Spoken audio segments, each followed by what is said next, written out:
Hey everyone, I hope you are doing well and that this video finds you happy. I'm participating in the Brooklyn Sketchbook project and I wanted to share my process with you. So the project has been created by an art gallery in Brooklyn and their goal is to create a library of sketchbooks that is available in their gallery, online and on tour. When you sign up, you buy their sketchbook and then have to fill it up and send it back. I really like this idea because it is so fun and interesting to see how artists around the world are filling up their sketchbooks.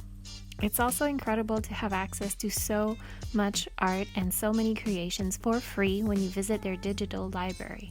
It's a lot of fun. So now I would like to give you an insight on how I approach this project. One thing that is really cool about this project is that you remain the owner of your work, which means that you can reproduce the contents of the sketchbook as you please. That point was very important to me because I really wanted to work on a zine or storybook this year, and this became the perfect opportunity to do that.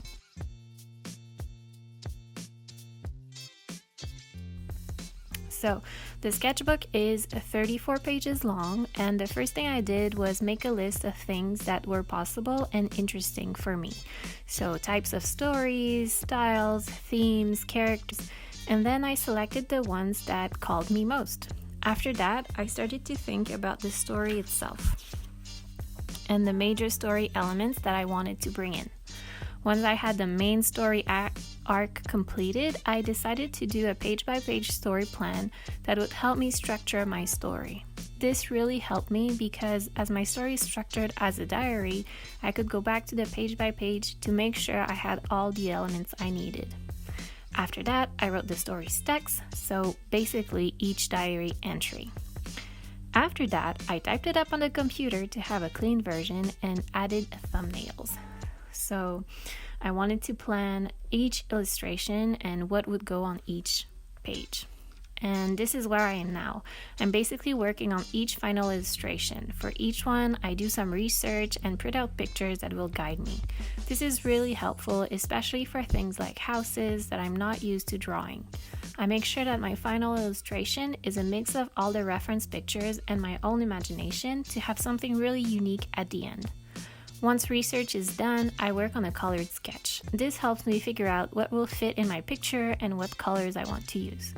When I'm satisfied with the sketch, I move to the final painting. It's a long process, but it is really useful to do some sketches because it allows me to make sure that the visuals fit with the story and give the reader additional information. So at the moment, I only have, 3 finished illustrations, and I really need to get working on this. I just wanted to add a little something about this particular illustration. As you can see, my first sketch wasn't really making sense in terms of perspective, so I kind of had a minor breakdown, cried, and did what everyone does. I went to YouTube and looked for a tutorial and I practiced, and then I came back to it and made a lot of sketches.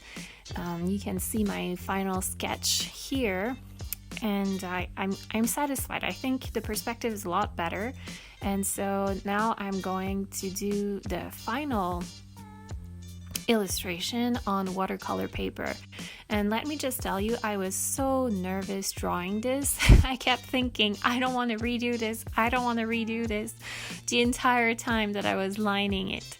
And then when I had to add the colors, I was like, wait, does color change in perspective?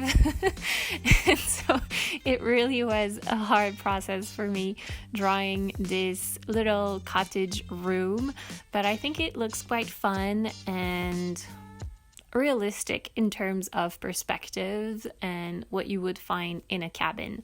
So anyways, let me know what you find difficult to draw, or if you ever had minor breakdowns when creating things, and I'll see you in the next video.